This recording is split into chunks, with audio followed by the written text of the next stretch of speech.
La tendresse de ce récit nous a quelque peu égarés, mais revenons à notre thème, le tourisme rural. L'agritourisme, c'est avant tout une structure, et celle que nous découvrons aujourd'hui se présente dans l'accueillante atmosphère d'une ancienne ferme entièrement rénovée. À partir de la grange à foin, des chambres ont été réalisées. La vieille étable est par contre devenue une chapelle, qui n'a pas un clocher véritable, mais qui a toutefois sa cloche. Une chapelle, une cloche, insolite, non? Y a-t-il une raison particulière à la présence de ces deux éléments?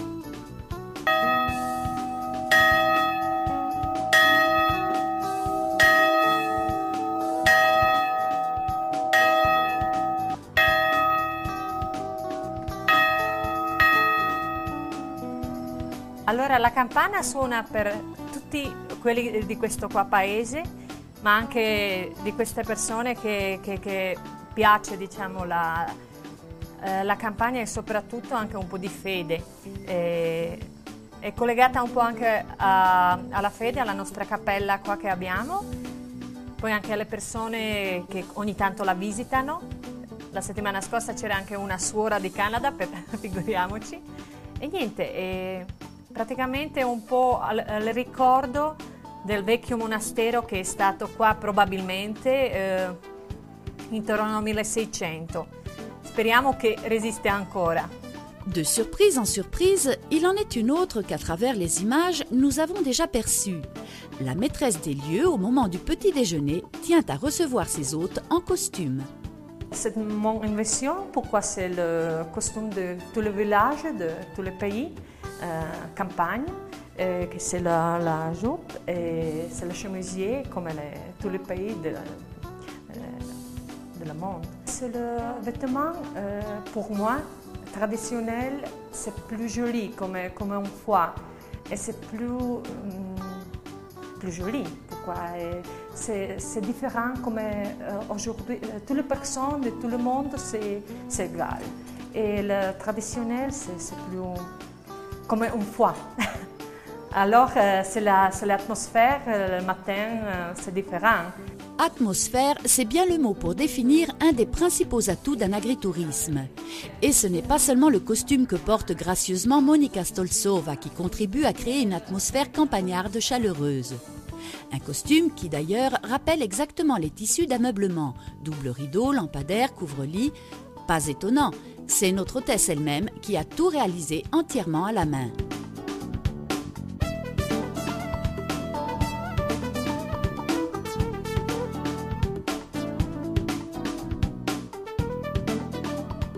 Cet agritourisme nous réserve encore une autre présence curieuse. Ça, c'est une vieille peinture que ma grand-mère avait achetée, ça, plus ou moins dans les années 50. On l'a tenue pour plusieurs années dans un grenier. Après, on a pensé de le faire restaurer parce qu'il était tout seul. Avec le temps, les choses. Et on a pensé de le mettre ici pour accueillir mieux les personnes qui vont un petit signe de Dieu. Il faut l'admettre, nous avons été surpris et nous ne sommes pas les seuls. Ils sont étonnés, souvent ils sont étonnés. C'est étrange dans notre part d'avoir ça dans un agritourisme. Certains agritourismes proposent des services, activités ou installations qui complètent l'offre touristique de la structure. Monsieur et Madame Volger ont fait construire un barbecue qui est à la disposition des hôtes, complet de tout l'équipement pour déjeuner ou dîner en plein air. Ce qu'ils veulent, ils vont se cuisiner ici dans le barbecue ou bien dans le four ou quand même avec le poêle, quelque chose, une grillade, une polenta, quelque chose pour manger. Peut-être c'est plus pour l'ambiance, pour la compagnie, alors il y a parfois quelqu'un qui aime faire ça. Maintenant que nous avons connu la structure de cet agritourisme, accompagnons Madame Stoltsova tout au long de ses activités journalières. Comment se déroule une journée type? C'est organisé pourquoi un matin, on fait les collations. À les 10 heures, c'est fini. Et après, nous faisons le chambre, pourquoi c'est tout propre.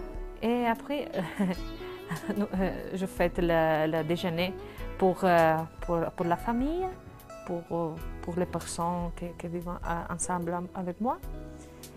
Et pour m'aider, je fais le gâteau, le biscuit, je fais choses pour l'agritourisme. Marmelade, pourquoi en saison juin ou juillet, nous faisons la récolte la fruit pour les marmelades.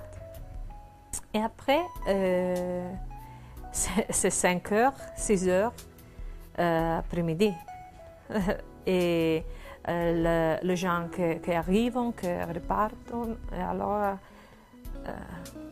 c'est ça. La journée est bien structurée et les activités sont ordonnées, mais pas de façon stricte et rigide. Il peut toujours y avoir des imprévus. Aujourd'hui, pleut, alors les gens dorment encore. C'est ça. Aujourd'hui, c'est différent. Tous les jours sont différents. Début de la journée. Notre hôtesse se lève tôt et commence sa journée dans le verger.